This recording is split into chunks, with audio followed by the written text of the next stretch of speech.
Welcome to Breaking Barriers. You know your path. We know the obstacles, and we can teach you how to tear them down. And now your host, CEO and founder of Adapting Social, John Vigero. First off, welcome to Breaking Barriers. We're super stoked to have you, man. I know you had a little journey down here with some traffic. A little bit. From the city. Underestimated for sure. I always think I'm a really good driver. I'll be weaving, but not today. You came pulling up in the Tesla. A little bit. How you like the Tesla? I like it a lot. That's yours out front too. Yeah. So I was like, it's nice. Yep. So it's Johnny right in front. Yeah. So I was like, that's his. That's Yep. Yeah. I love it. I'll never go back. No. But we got my man Abdul, and we got Brokerloop in the building. For sure. So all right, I have a lot of questions. There's a lot of good stuff I want to talk about. Real estate is a major vertical. Obviously in my agency world, a lot of people who listen know that. But a lot of people that listen in are also agents, brokers, so on and so forth. So for people out there like, what the hell is Brokerloop? Let's start there first. Oh yeah, of course. So Brokerloop is basically it's a professional network and marketing platform designed specifically for real estate professionals.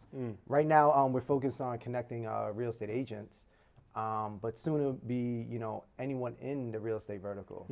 So it could be like a contractor. You're it saying? could be a contractor, it could be a mortgage broker, Right. Investors. So we're gonna be working on a lot of that part. Oh, I'm stoked. Yeah. Dude, this thing is never gonna be done being built. No, I love it no, because you're a coder, so it'll never be done. It's not. I was just saying, I think it was 2 days ago, I was like, man, I feel so good. I made a major milestone. Yeah. Then I'm like, oh, Here's the next one. You get up here, you go, oh man, we're not at the top of the mountain yet. Yeah. So I kind of like the pictures like LinkedIn meets HubSpot, but verticalized. Like it. Yeah. So Specifically real estate focused. Yep. So all home design, interior decor, whatever. That would be great too, right? Yeah.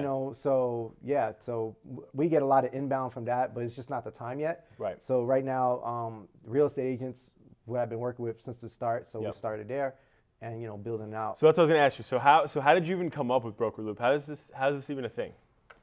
Well, how far we want to go back? We'll go origin. Yeah, we'll go back. We'll go back. So give me like a nice high level origin. Yeah, I'll give you a nice origin. So I started, remember photography and developing films? Yep. Roles that, So I worked at a photo lab on 41st and Lex. Okay. And I was... what year are we talking here? Probably 2001. Okay, so 01. Yeah. Wow. 2001. Wow. Right. I said photo labs. They don't even exist no more. No. So I used to develop film and mix chemicals and stuff like that. So in this building, there's tons of who knows who's above us, right? So we used to develop a lot of film for real estate companies because this is before digital. Homes. Yeah, we would see a lot of things and people would come in, they would chit chat. And this is before agents and brokers were brands, right? Well before that. There was no logos for teams. Like, no. There was no such thing as that. You just worked at fucking, KW or Remax. Right, exactly. Yeah. And so I was going to school. I was going to school at night, and I was learning how to build computers. So the course, it was like computer networking. Right. And what I was doing is I was downstairs mixing chemicals, and my manager said, hey, XYZ comes in and he says he wants to interview you. I'm like, what are you talking about? Interview He's me? like, yeah, right. Like, for what? I have a good job, Well, how old was I? Like 20 years old. So Right. I guess it was a good job. Right. Right. So at the time, And you're doing what you like. Photography, I guess, to an extent. it was okay. It was okay. It was the chemicals mess with you after a while. Oh. Yeah. So people don't know. So there's a component called bleach. Yep. And it's super strong. So you actually have to be really precise of how you measure it. And if you actually make a measurement wrong, and when you pump it into the machines, it's happened before. That's never happened to me, but I've seen it. You have to drain it, and it's disgusting. Oof. Yeah, because you mix it with a thing called color, and it makes this black concoction. It's disgusting. Wow. Yeah. Well, so I was mixing chemicals that day, and I'm in this smock and chemical mixing wear. And he said, this guy wants to interview from this company. I'm like, what are you talking about? And he said, yeah, no, I told him he was in school and he needs some IT guy. I'm like, I wasn't down there that long. How, he said, yeah. He said, go upstairs now. He said, we want to see you now. I'm like, now? Like, I smell like chemicals. Right. But I went upstairs, and he must have really been in need. That's how I like to see it. Yep. And I was hired literally that on the spot. Wow. I was just this young kid. I was still in school. I think I had a couple more semesters left. And he said, all right, what do you know how to do? He said, do you know computers? What does that even mean? Back then that was like a real question though. Right. And I didn't know anything. Yeah, I didn't know what I knew, right? Right. So I got the job, and I was replacing a guy there. So when I got to, so he just, I guess the guy didn't work out, and I was replacing him. Computers. I'm just picturing that right now. And I think so. The guy was really, really nice to me. Was he? Yeah, that I replaced. He was super professional, showed me a lot, and which was cool. But I only had like 2 weeks with him, but he left me his number and anything. Do you still remember his name? Yeah. Like what's his first name? His Ken. Ken. Oh. Ken. Okay. Ken was great. And Ken was really good. He might still work in the industry, because what happens is what I was this IT or developing? This is development wasn't even a thing back then. Right, that's what I'm saying. This is IT, right? Just basically running the networks. Right. And these guys, they would bring their friends in, and they would just go to firm to firm to firm. So he just got another job at another firm. Yeah, and this is so for everybody listening in that's a little bit younger or whatever. So 2001, that's still like right after the tech bubble, like Windows 95. Like, that's what I'm saying, right? Like 95 to 2001 is not a long time past that. So this is very early. 6-7 years into this whole big ass like thing. So anyway, sorry. So yeah. So for people out there, this guy's asking computers, because I'm sure this guy's like, I'm gonna blow up this. I didn't know. I just didn't know what I was getting myself into. But it was a good job. Right. I was a young kid, right? So I got my first apartment. So I was like, oh, cool. I have a decent job, and I think I was getting paid like, I think it was like $35,000. I'm sure he saved a lot of money. Right. Going younger. Of course. Of course. So I learned a lot on the job, and I was there for about 2 years. Right. And I was pretty liked by agents and stuff like that. I was treating respect. They gave me respect. And I had a little spat with the boss. That's kind of what happened. So agents would come to me and they'd say, oh, want to do the like 360 virtual tours. And I would try to find companies for them, and I couldn't find companies for them to like book virtual tours back then. Right. And so I was like, all right, how do you do this? So I figured out how to do it. I got all the equipment. I brought this myself, not on a company stuff. And I would go after work, and I would shoot. The first one I did took like, I think it was like almost 3 hours. Wow. I didn't know what I was doing. And we're talking in a New York apartment? A New York apartment, yeah. I think it was like on Mercer Street or something like that. We're talking like 2 bedrooms, 3 bedrooms, 1 bedroom? Something 3 hours. You're trying to assemble everything, right? Yeah. It might have been like a, let's say 2 bedroom. Okay. Something like that. I still remember the guy. He was so nice to me. Right. And he was like, we're here for a bit, but I got it done. It actually came out pretty decent for the first one. And he's like, this is great. Let's keep, I was doing like every listing he got. Right. Then all the agents in the office like, you got to call Abdul. I'm sitting there. They would just say after work. Oh, you're in that office. I'm in the office. Oh, okay. So this is a real estate office that you got hired. Okay, I'm sorry. Yeah. I'm in the office. So there's like, you have any plans later? You want to come me this listing, and I was going to some really nice listings and stuff like that. And I would go ahead and just shoot, then learn how to do still photography and stuff like that. Right. So what I learned was, I was like, all right, how am I getting paid for this? But it's, oh no, go speak to, I don't want to say the boss's name, but go speak to the boss. Right. And I was like, all right, no problem. He said, no. He said, you work for me. I'm not paying you to go do that. I'm not paying you, right. I'm like, what? I'm like, I'm not on the clock. Right. And he, I was a younger guy, so I thought he thought he could take advantage. But there was another situation too, that like I did like a huge install. We got new computers, and I worked all weekend. I think we had like almost 100 workstations. Had to unbox them, bring them upstairs. I had to find a place for all the old computers. I had to get those donated. I had to coordinate all that, and I didn't get paid for that. Wow. And that was crazy. Wow. And I was like, and I learned a really, really valuable lesson right there. Which was what? How would you express that to somebody? Know your worth. Right. You know, so I realized my worth right there. Right. Because I was like, all right. I just set up all these computers, did all this stuff for free. It wouldn't have got done without me, right? And I Right. was promised some money, and I got some money, but but fighting for it, that's hard, right? Right. Like, it's horrible. So yeah, I said this is. I was kind of being a little disruptive because I'm a disruptive kind of guy. Understand? Listen, in that moment though, I would be too. Shit. Yeah, and so what happened was, you know, I said, look, I didn't like quit right there. I kind of like, I don't know, probably like a week or so passed. Right. And I think he was like, all right, I got to kind of get rid of this guy too. So he brought me in his office, and I was like, I'm telling him, like, I'm out of here. And he's telling me the same thing. He gave me like this, some analogy. He said, I think I needed some kind of a doctor, and you became, you know, but you're a surgeon. Some crazy analogy. I'm like, some BS. Sort of like trying to make me feel better. Right. Give me a little bit of severance. Right. And I was like, all right, well, I'm going to go ahead and do this virtual tour thing. You know, so I said, I had a low overhead. I was really young. And I said, this is what I'm going to do. And I said, if I had to work nights, you know, bartending or something like that, Do what you gotta do. this is what I was going to do. That was literally the plan. I remember packing my things from the office and, you know, my computer. The quintessential box. I'm fucking out of here. I'm out of here. See you bitches later. I'm Right. out. Right, but I made contacts with everybody in the office. Right. And that's what I did. And the funny thing was, he became my first client. Ah. Yep. Isn't that crazy how that works? Yep, I was literally invoicing him, and he was Wow. paying his invoices. Wow. And so now, okay, so was he paying for the team at that point later on then, or? Everyone in the office, I was doing photography for everyone in the office. And okay, so he was paying for them though. Yep, Got because they it. had ad budget, right? Got it. So I really didn't understand how that worked, you Right, know, but right. you know, I was learning how literally real estate works. Now, was this just a small real estate company, or is this like a part of was it a franchise? No, they're a boutique firm, but the funny thing is, Are they still around?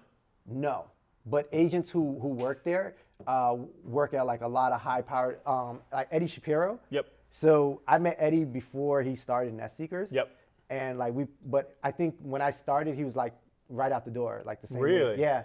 Wow. Yeah. So it's like one of those passing going, but a lot of people who work there started their own companies. And I kept relationships with them like through the years and things like that. That's awesome. Yeah, some of them still clients today.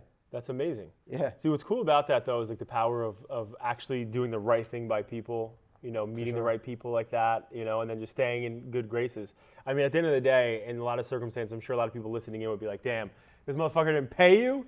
Like, would have been throwing arms, freaking out, right? Tables flipping, unplugging every single computer I plugged in. It crossed my mind. It crossed my mind, for sure. You know, it really crossed my mind. Yeah, but clearly your character shows, man. That's awesome that you kept composed and whatever else. I was a completely different person back then. So I don't know what kept me a completely different person. Right. Yeah. So obviously you went through all that. What I love about Brokerloop though, and I love about your business though, is that like you were actually on the other side. Like you were involved in this industry. Yeah. And learned it inside and out. I remember you telling me a little bit, you know, when we met that first night. sure. You know that you were in different areas of this industry, and boom, now you're innovating in it. Right. You know, all for different components to help support these agents and brokers and all Yeah. that good stuff. So it's cool that it started from somebody who, you know, again, you were just fucking in a photo lab, and then boom. Would you accredit like that whole if that didn't happen, do you think you'd be doing this right now? Like if they never nobody came down there and was like, hey, you know, the guy wants to see you upstairs. Do you think you'd be doing this? No, because it wasn't on the radar. Like Right. my job, my goal after graduating school was to become like a network admin, and they had like job placement and stuff like that. I think I was getting something lined up. I don't know. It was kind of fuzzy. You were working on it. Yeah, I was working on it. Yeah. But I did have like some like side hustles while I was working at the real estate company. So I would get like odd jobs, and we'd be like bill out like $100 an hour Right. to run the cables. This is before Wi-Fi. Right. So we had like drill holes. So it was direct and network connections. direct networking, installing right, like right. Windows 95, NT network. It was or 98. Bill Gates was living life.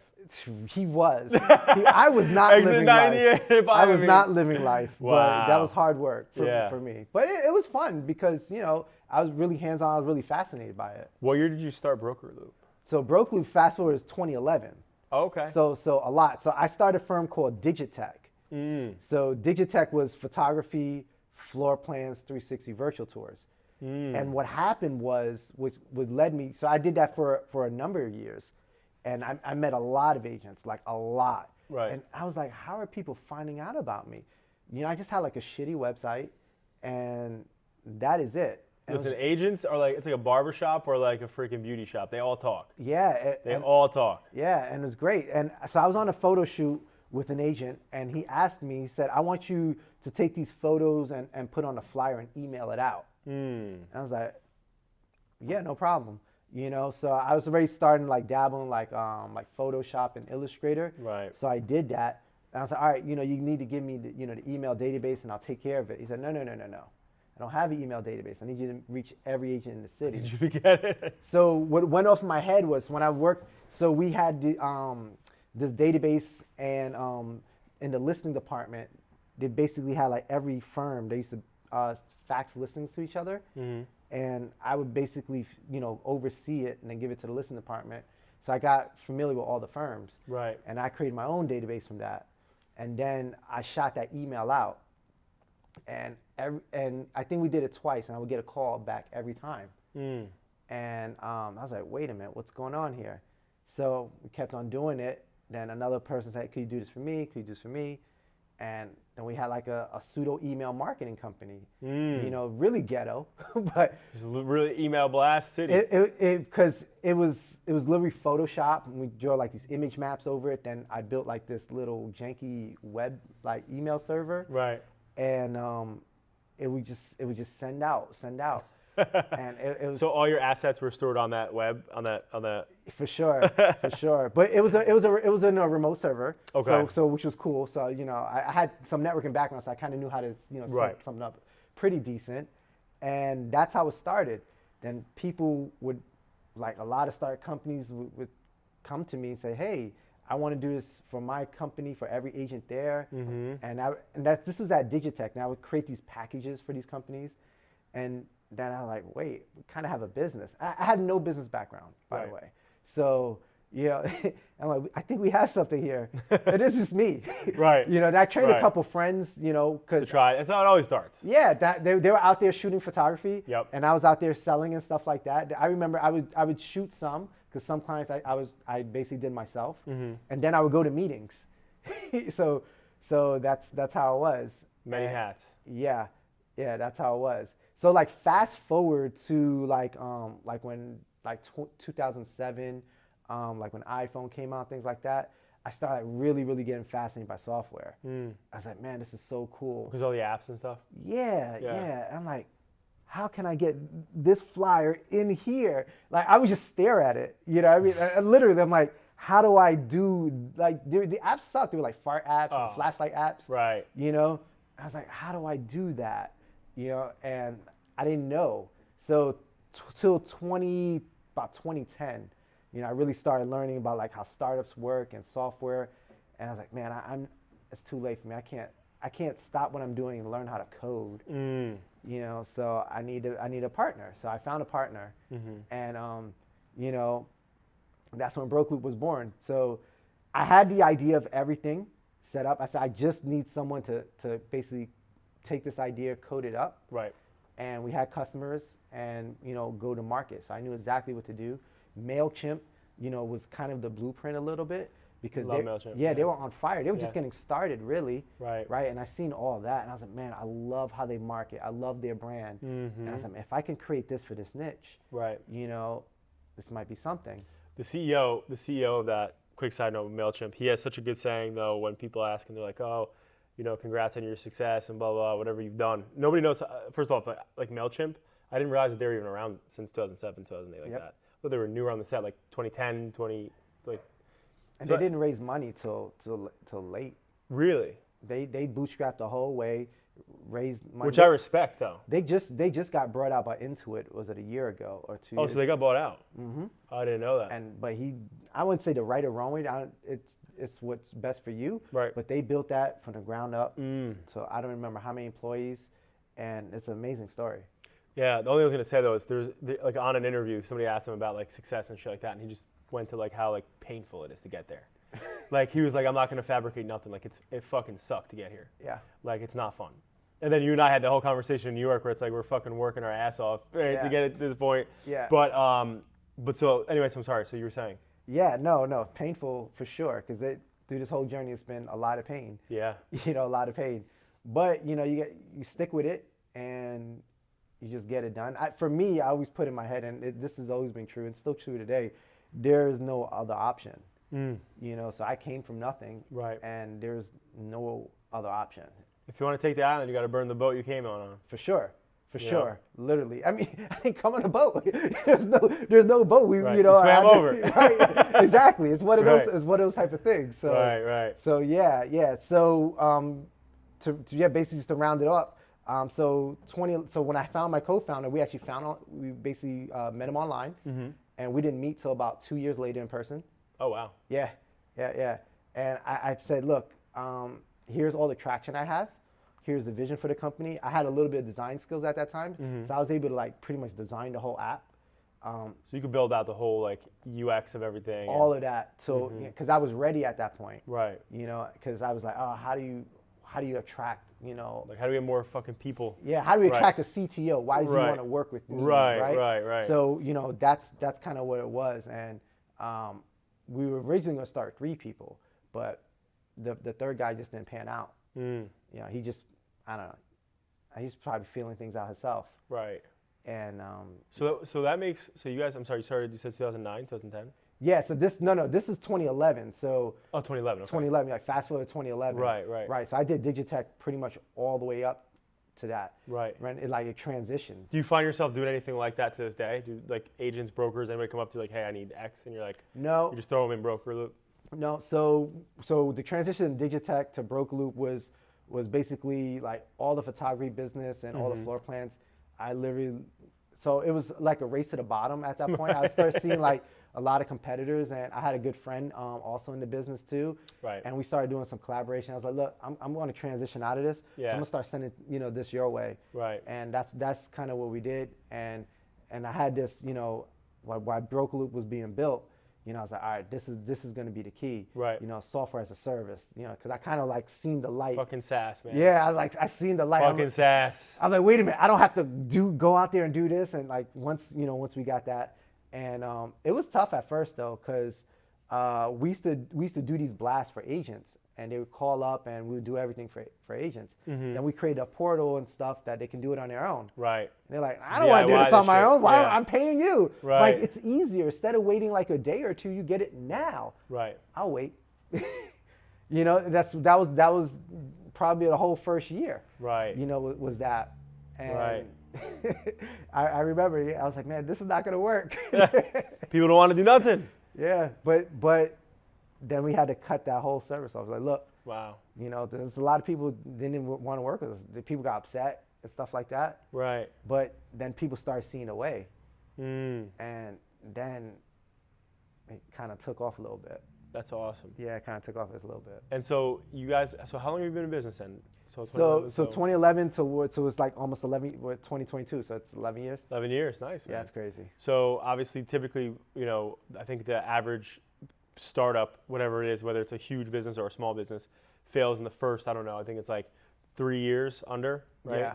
So congrats on obviously still making your dream, a reality. Keeping it alive. Like, sometimes you a little CPR, but sure. But so what advice would you give somebody who is like, I want to start something in the tech or IT field, and they're like, oh, I don't have the connections, or I don't have money, right? None of these things that you had, right? What advice would you give them based off of your experience? You said something really important there. You said, I don't have. Right. So once you start getting that out your mind, that I don't have, but look at everything you do have, right? And leverage what you do have. Right. Whatever you don't will fill in the gaps somehow. I don't know how, right. But it does. Because if I focused on like, I don't have the, like I couldn't code. I didn't even know where to start really. Like, I come literally from like the hood. Right. You get what I'm saying? Yeah. So, so I'm like, how do I get involved in that circle? Right. Was difficult. But as I started learning, I started watching a lot of, like podcasts were starting me a thing. This Week in Startups was just getting, started. So I watched that like religiously. Right. I like studied it. Right. And then I just said, okay, this is what these guys do. This is how they talk. This is the language they start. I literally did everything except code. Right. You know That was what I the mean? one thing. Right, because I'm a bad typer, really. Right. That's probably why I can't code. So like writing lines of code. Right. So, but you got to be a special person and write just straight code. for sure, I learned that a lot being around my old co-founder, and I learned that a lot. It's We were no ta- joke, tedious. Right, like the weekends come up, happy Friday. Yes, we got plans. I'm just about to knock out this feature. I'm like, okay.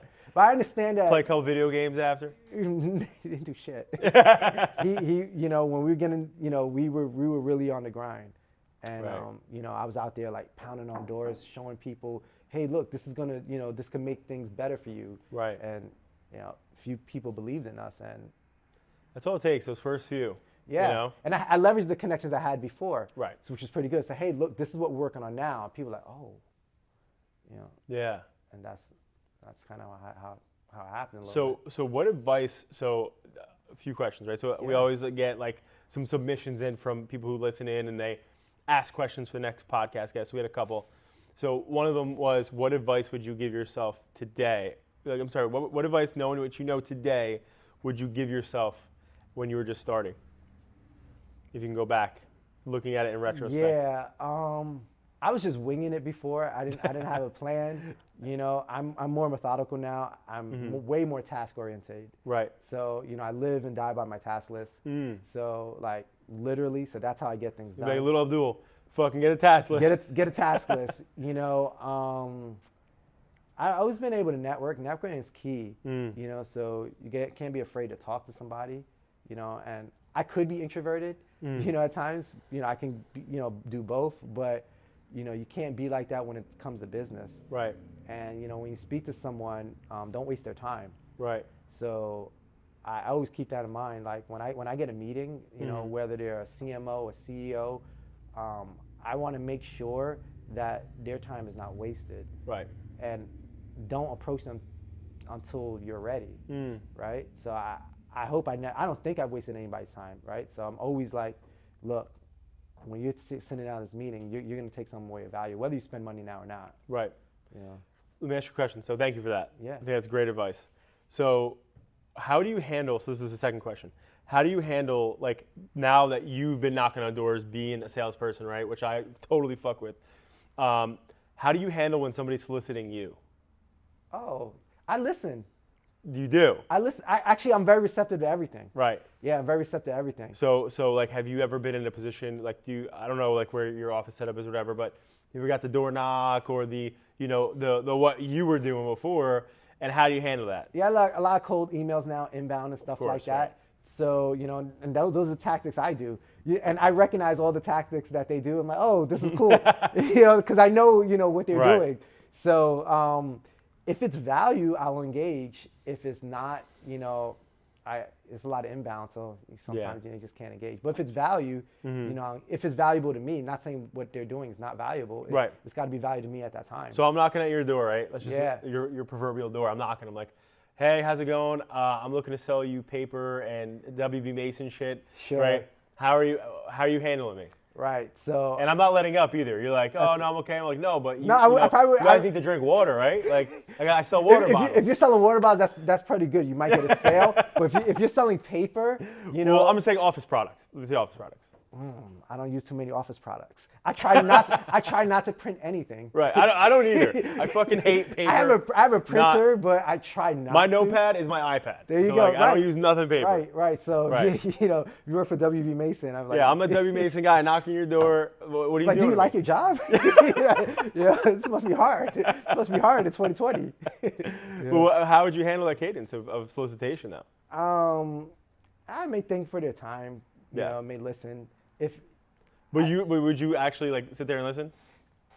And I liked this question though, because I remember I think it was like 4 or 5 years ago, I had somebody come into the office and they came every week. What were they selling?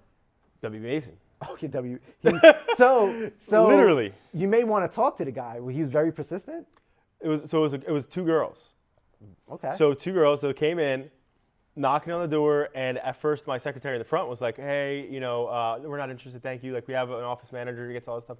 Okay, no problem. And they came back again next week. And then eventually my secretary was like, listen, they keep coming. It's disrupting my time. I keep fucking having to talk to them. They don't leave. They're there for like 30 minutes talking to us. Wow.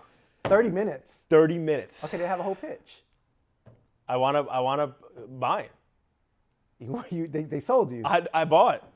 You maybe need to You want to hire know why them. though? So here's what they did. I was like, my pitch was I was supposed to go out there and be like, listen, like I appreciate you ladies grinding like this, but like you're disrupting us. So please, like, you know, we don't need anything, right? And so they came back, and this is what I respected though, was they came back and when they were in the office for that half-hour session, every time they were there, they were kind of like scoping out the office, and they saw that we didn't have a water cooler, right? They saw that we had water bottles that I would buy all the time, and so she asked me, she's like, how much are you guys paying for your water bottles? Mm-hmm. And I was like, I have no fucking clue. I was like, my office manager, she's like, what if I can save you money there? I was like, if you can save me money there, I'll buy water bottles from you. So on the phone, she goes, call your office manager. So I call him out. I'm like, how much you paying for the water bottle? She's like, it's like Poland Spring. I think it's like $2.95. So I get you the same case for $1.95. And I was like, at the end of the day, is that a big deal? No, but it's still saving money. And also I'm helping these two girls out. Yeah. So the only reason why I asked that question also, I think it was a great question that listener asked, was because people in the sales game like us, like I think like the only reason why adapting social is even a thing is because sales is everything to me. Mm-hmm. And even cold emails now. Like we just found this one company who's a talent recruiting company. Mm-hmm. This dude's cold emailed me for probably like 3 years. Wow. And I always delete it and put it in spam, and somehow it winds up back in my fucking inbox. And I finally like emailed this guy, and I'm like, hey, listen, thank you for your persistence. Like I'm good. We have a recruiting team internally. Thank you. Hey, let me give me one shot. Mm-hmm. Most of our top talent comes from that person now. It's amazing. So anybody out there who's ducking salespeople, give them a little shot out there. Yeah, for sure. Give them a little shot out there. We were there. Yeah, no, I agree with that. All right, now we got to take a shot. All right. Okay. It's commodity time, green tea shot time. Great segue. Great segue. You got to come get one too. Let's go. We're doing a shot here. So this is green tea. So we all had this actually in New York, but this wasn't in New York. It wasn't my brand though. This was good actually. Yeah, but this was the first time I had a green tea shot. Yeah, so but the one that we had in New York was not my brand. It was the shitty bar one. So this is better. This is 10 times better. All right. Here you go. Yeah, here we go. It's Friday anyway. You know, it's like Friday. we gotta. Why not? It's Friday, so we're gonna have to do this. But you just tell the listeners it's not 8 a.m. It's not 8 a.m. It is literally practically 5. So we are getting after it. Commodity. Love it. Hey, cheers. Cheers. To a good weekend, to crushing it in business. Love it.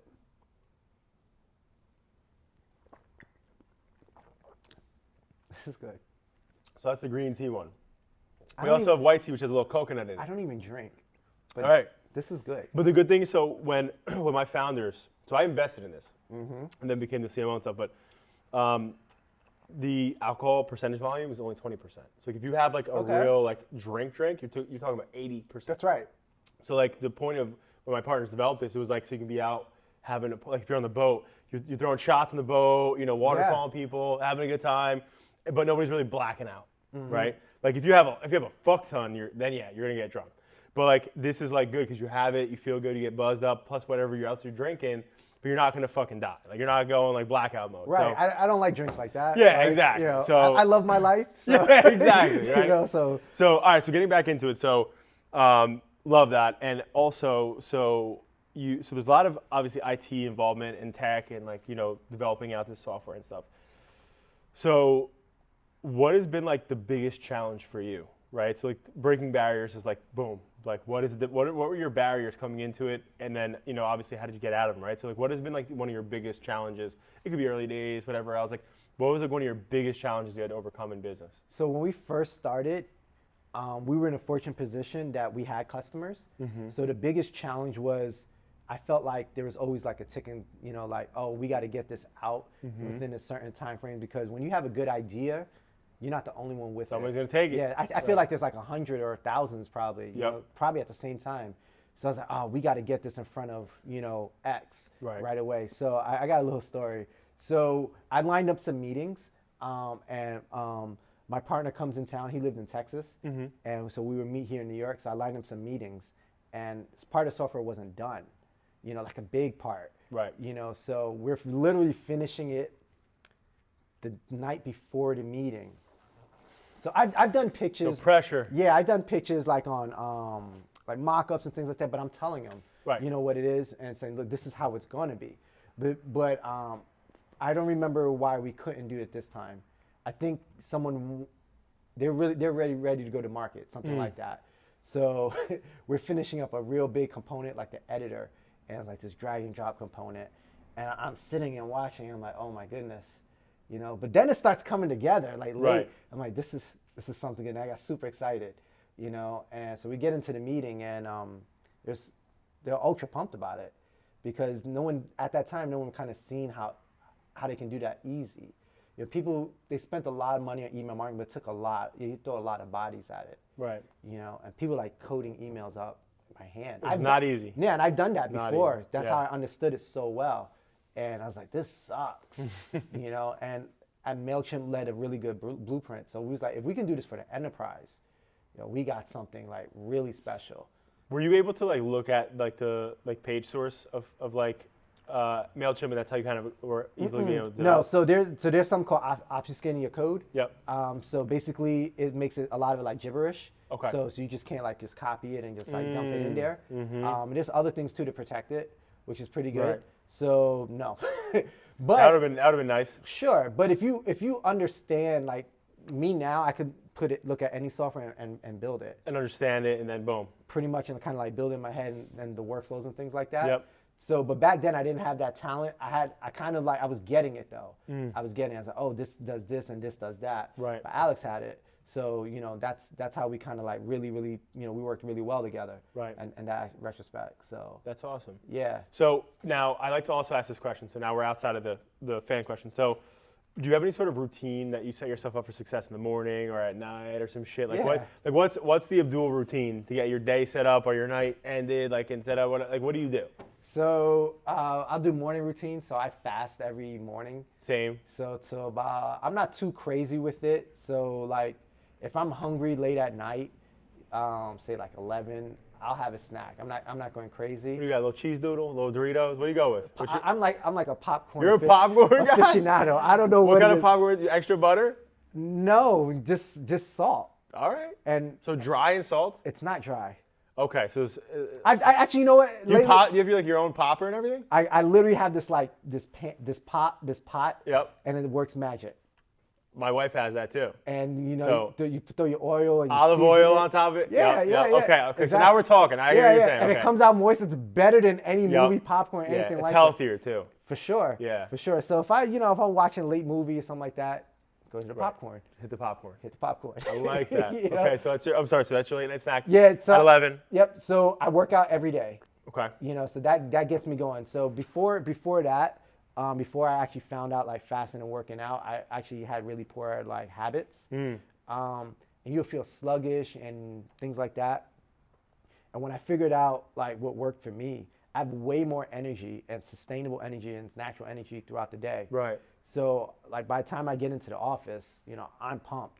I wake up and I'm already like, you know, working in my head. Right. Or whether I'm, you know, replying to some emails and things like that.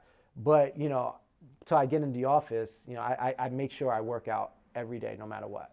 So morning Workout guy. workout. But what kind of workouts are you talking like? Like normal, like push up, pull up, or like you go to a gym? Like, Yeah, I go to the gym. I have a gym in my building. oh, okay. So it makes it really convenient. See, that's so clutch. Yeah. Yeah. So really Yeah. convenient. So I get down to the gym, get on the bike to get the body going really quick, and so before I actually had routines like set up, I have them in my phone on my task list, and I used to like build them at night, and that's like before I knew how to work out. Right. But now I know like what my body needs at certain times. Yep. So that's what. So it depends. Like I should have did legs today. But I was out late last night, so the legs at my Now old you're age. suffering. Yeah, I woke up like, oh, the legs. We're not touching legs. We just did like the upper body stuff. Could you imagine if you were driving down the shore like that? You were like, That would have sucked. that would have sucked. That would have sucked. Yeah. But you know what? What happens to me now? If I do get sore, I get sore like the next day. Not that day. Okay, No. so you've been chilling today then. You've been good. Yeah. It's crazy. Sometimes I'm not. You know, I'm pushing myself. I'm Right. not doing like I'm doing some crazy workouts. Right. You know, and I play basketball a lot too. So Love basketball. yeah. So I kind of like Gotta Right. kind of keep it going. Do you have a basketball court in your building too? I wish. That would have been probably crazy. Yeah, they wouldn't be able to get me out of there. You wouldn't be here right now. But John, you want to come up here? Shoot some hoops? Yeah, we can do this on the court. But yeah, no, I play basketball. Right now, I got bum knees, so I'm kind of like Taking it easy. just slowing it up. But I play in a couple leagues and stuff like that. So we start back up September. Right. So I'll be like 3 times a week. But what I like that you said, and everybody listening, and I think it's important, is that not enough people listen to their body, and like what your body needs. When you said that, was so impactful to me, just because like I went into this year. So for me, I started my business when I was 17. I'm going to be 31 this September, and like I've only followed like the little breadcrumbs that like Tony Robbins, Steve Jobs, like those were the 2 people I was like hooked on, and Tony Robbins, he's up at fucking 4 or 5 a.m. jumping in a cold plunge pool, like doing crazy shit. So I've always tried to do that type of shit forever. And my body, I never loved it. Like I fucking hate waking up early. And when COVID happened, it threw me off because like I was always on the road, man. I was never ever home. Wow. Like I saw my wife now I see her way more now than I did when we first started dating and got engaged. Because when we did, I never really saw her. I was always out. I was flying here, driving here, going there, doing this, doing that, all over the place. On the hustle, and then COVID happened, and then it was like, okay, wait a second. I could talk to people from other states on a computer, on a laptop, and I don't have to go there, and they don't want me to go there. And what it shifted was because like my day got a little mixed up. Now I didn't have to be somewhere early. I didn't have to get up and drive an hour. Right. So it's like I had extra time in the morning. So it was the first time I was like, you know what? I'm stopping following everybody else's regimen.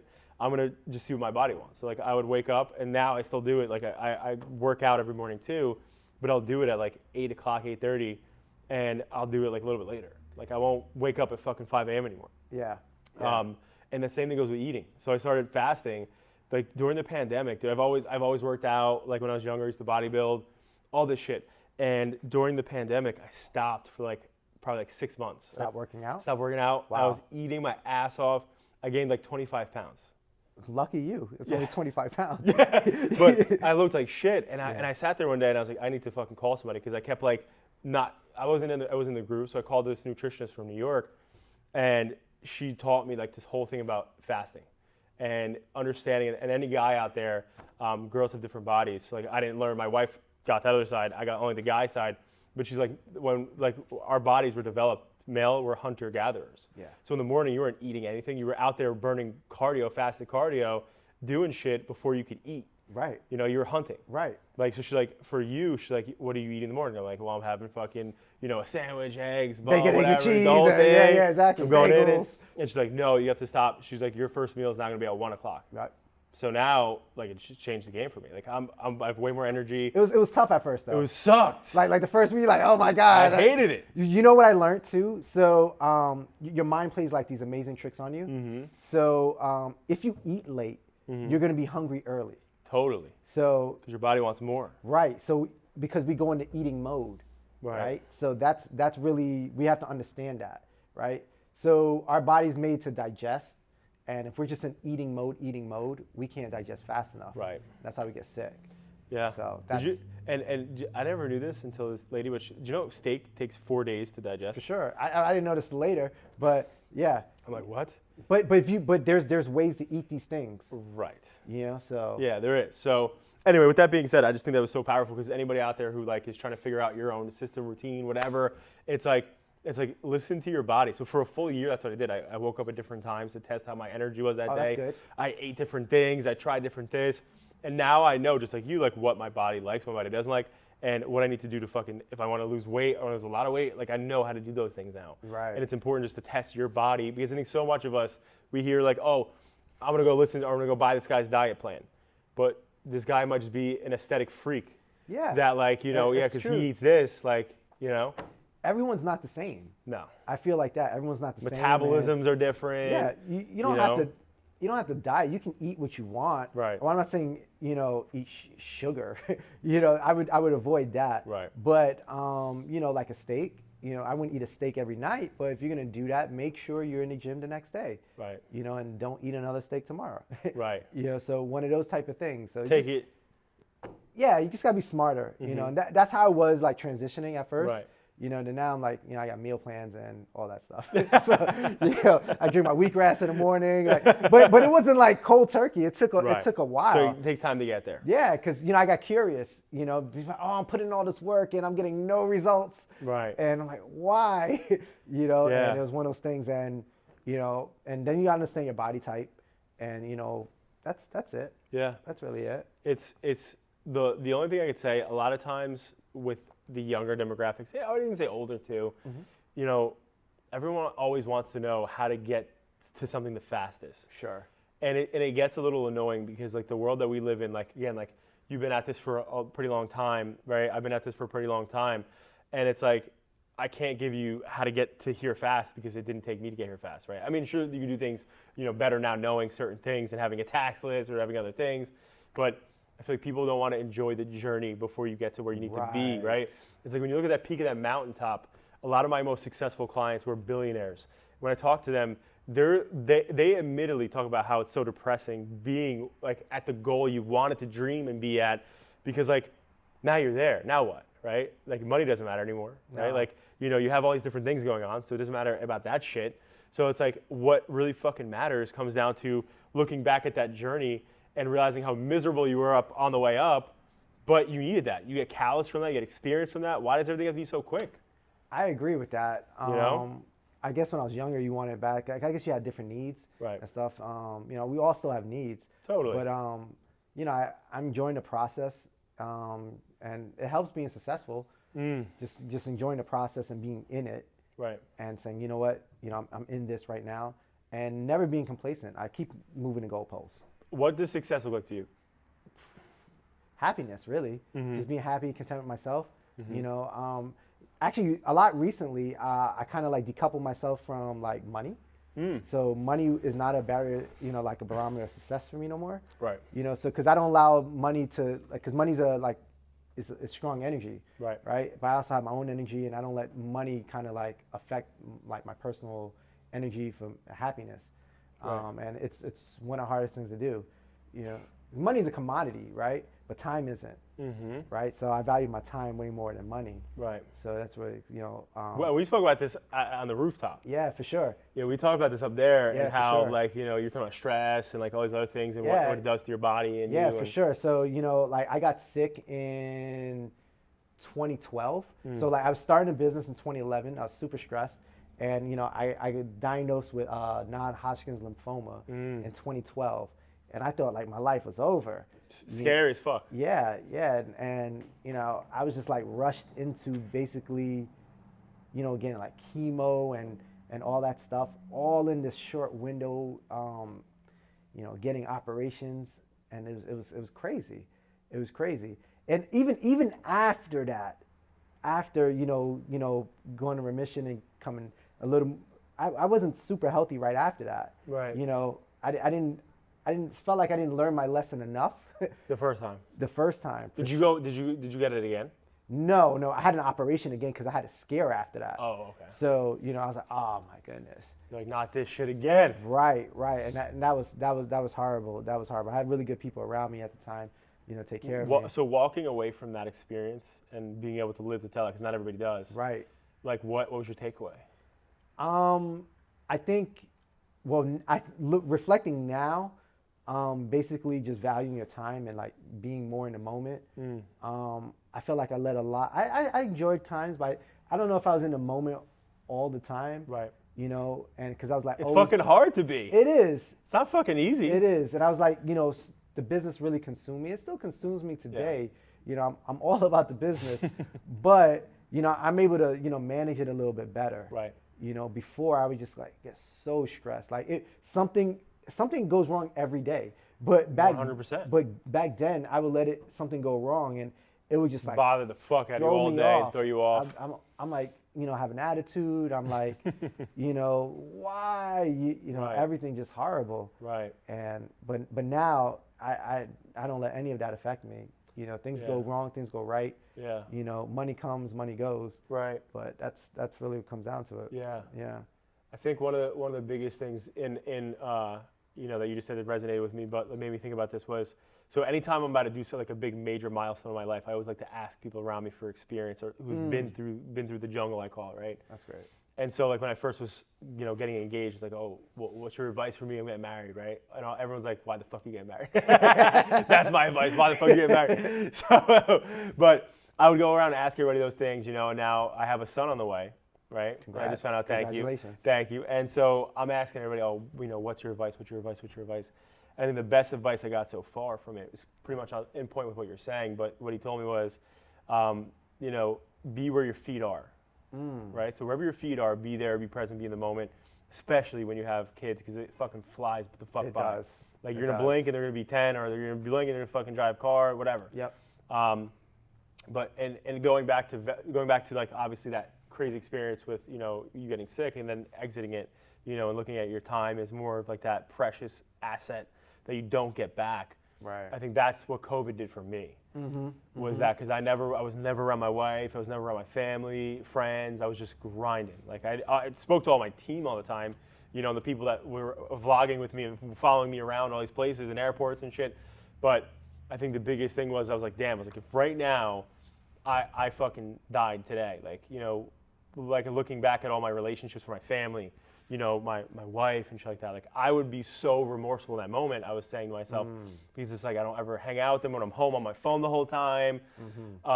So that's been a big shift for me, man. I mean, I'm so happy you made it out of that, but for me it was COVID. Yeah, no, it's amazing how we need like tragedy to make that shit happen, right? To kind of like see like the light per se. Totally. But now like I feel like I'm a lot more aware. And a lot more receptive to a lot of things, and like there's no losing. Right. I always have the saying, like I don't know where I picked this up from. There's just only lessons and blessings. Yep. You know what I mean? So it's just like that. There's nothing bad.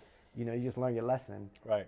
And if you don't learn your lesson, you gotta learn it. You're gonna keep learning it. Keep going back around. So you get your blessing. Like Groundhog's Day. Exactly. It's literally just like that. So till you learn your lesson, you're not gonna get your blessing. Yeah. So yeah. It's all right. it's So very interesting. we have 3 more topics. Let's go. All right. So the last 2 are difficult.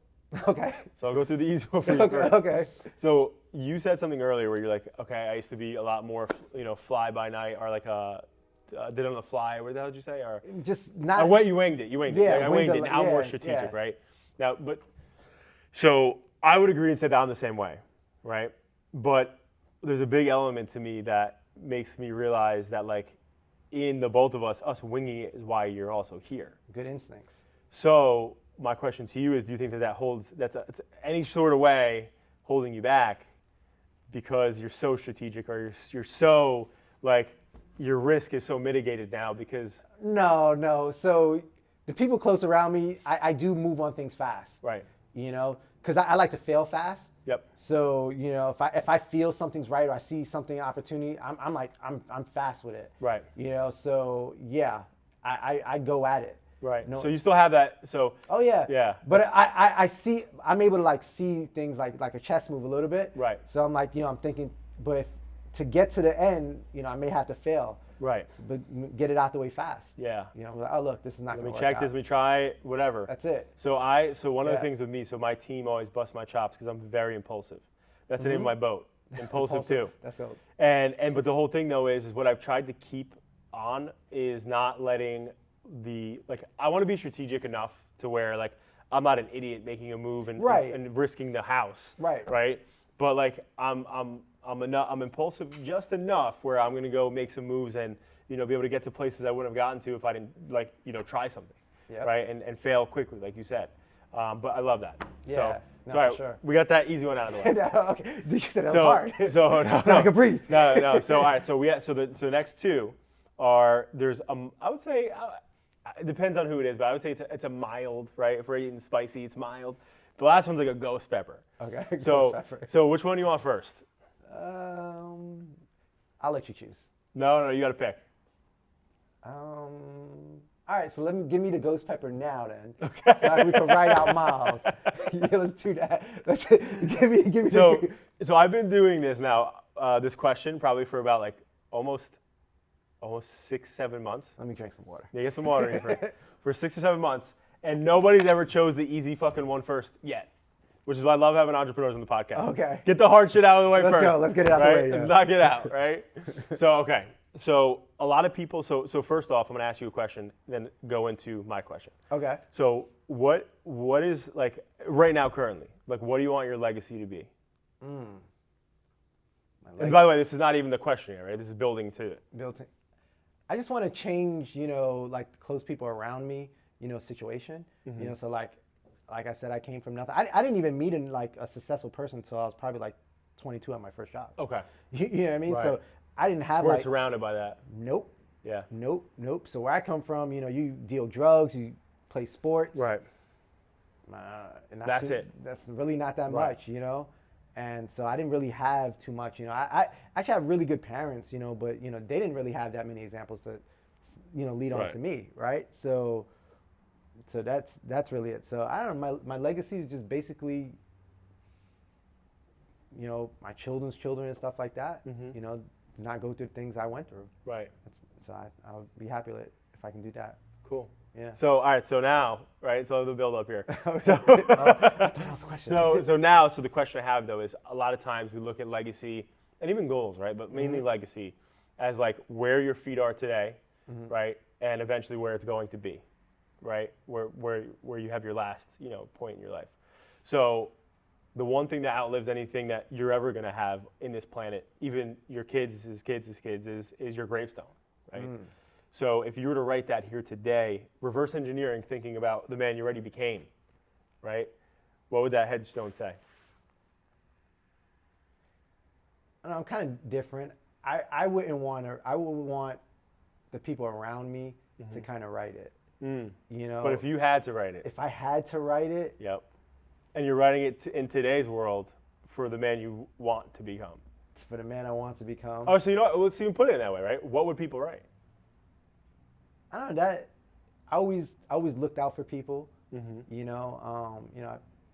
wouldn't say I put people first. Sometimes you got to go first and bring them along. Right. Right. So one of those type of things. Like a very compassionate person. Yeah. And it's and in the stereotypical like headstone writing, right? It's typically like loving father. Yeah. Blah blah blah. Like. Yeah. Yeah, that's probably something like that. That is a tough question, to kind of think of it. Yeah, I had four people that I asked the question. One was a hedge fund manager, hedge fund owner in Miami, cry over that question. Yeah, it's deep, right? Because you're thinking about the future.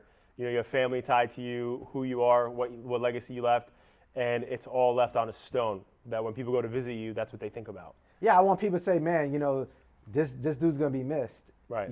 This dude, like I want to leave impact in other people's lives. He had the sickest shades of all time. That too, right? In any environment. Exactly. Dude, I love it. When I met you guys, it was dark as fuck. This guy had shades on. You know it. I was like, this guy is a G. Yeah. This guy is a G. You know it. I love that. That's one of my shticks. So. Don't give away my secrets, man. I can't. You should have put them back on. Put them off. We're good. But okay, so recap it for me. So what's this thing saying? Yeah, just to leave impact in other people's lives. So like everyone right now, that I meet, Right. I want to leave some kind of impact. Right. Even if I just go to like a meetup or something like that, if I could share something, that'd be great. Yeah. So that's even with customers, if I could just impact them a little bit to make their lives a little bit better, like maybe to get to the next deal. Yeah. I'm happy with that. Then you're happy with that. Yeah. So just leave an impact. So that's really what I'm on right now. So this mofo left impact. Yeah. Impact people in so many ways. Hopefully not in a bad way, but but just some kind of impact. Right. Yeah. So I like it. I appreciate that. Yeah. I appreciate taking place, trying that exercise, right? Yeah. It's not easy on the spot. No. Because it's forcing you to think right now, like, shit, okay. But I appreciate you doing that. Thank you. So the last one is I like to ask this question because when I first started, I was a kid and I didn't know how to find motivation. Similar to you, like I grew up in a household, great parents. I had my challenges, but with my father and stuff. But I didn't have like a role model that was around me, like, boom, save your money or go do this, go to school, whatever, right? Like, and I'm the oldest of 5. Oh. So like in my family, I had to step up early.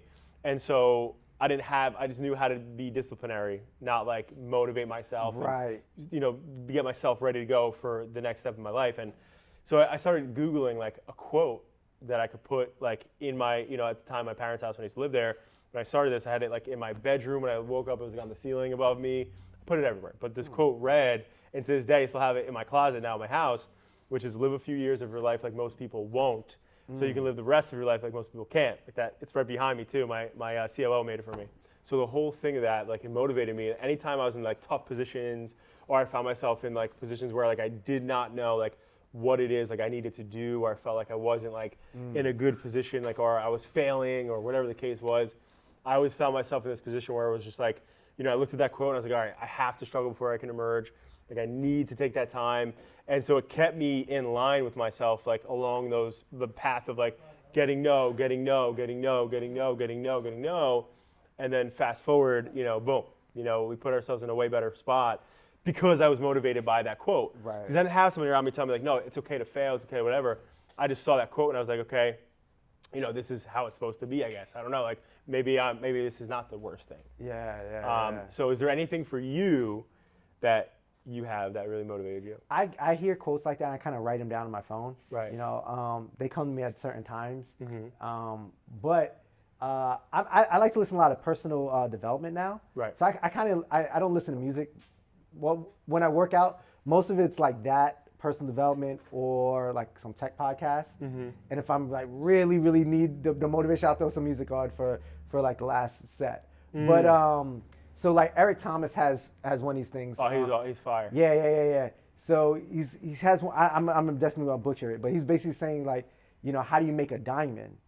You know, Pressure. Yeah, so you gotta go to extreme pressure, then a lot of pressure, then extreme heat, and then you gotta get the cuts. Right, and then you get your diamond. Right. So if you can go to extreme pressure, withstand the heat, and then get the cut, you know, you feel like you're onto something. Right. You know, so I feel like, you know, I've done not done it, but I'm in that process. Right. You know what I mean? Yeah. So, you know, I kind of like that really sticks out to me. But I have like a lot of them. Right. You know, that kind of that stand out to you. Yeah. Eric Thomas though is absolute fire though. I do love him. I be like so pumped when I hear him. You know, he was gonna be live in Atlanta. Oh. So I was like no. He was there. And I did get a chance to see the live stream, and it was so good. Was it? It was so good. So one of the best things I think I've ever heard him say, for me, that resonated with me the most was like the one example that he has with the water. Oh yeah, of course. It's like you need to want it, like you want to breathe. Yeah, meet me here at 5 in the morning. No, 4 in the morning, something like that. 4 in the morning, yeah. We go out to in the middle of the ocean and he puts them under. Want it bad as much as you want to breathe. Yeah, that was fire, for sure. Man. Oh my gosh. Yep. But listen, Abdul, I appreciate you, man. Thank you so much for being here. Time is the having asset. me. We don't get back, as we said. Yep. So you spending it here with me, being on the podcast, it means the world. Where can people find you? This is where you plug yourself. I'm social website. Yep. I'm at Brokerloop on everything. Yep. So from TikTok to Instagram. Yeah, you can find me at Brokerloop on everything. So I love really simple, brokerloop.com. Brokerloop.com. Can't fuck it up. Thank you, my man. Thank you. Appreciate it.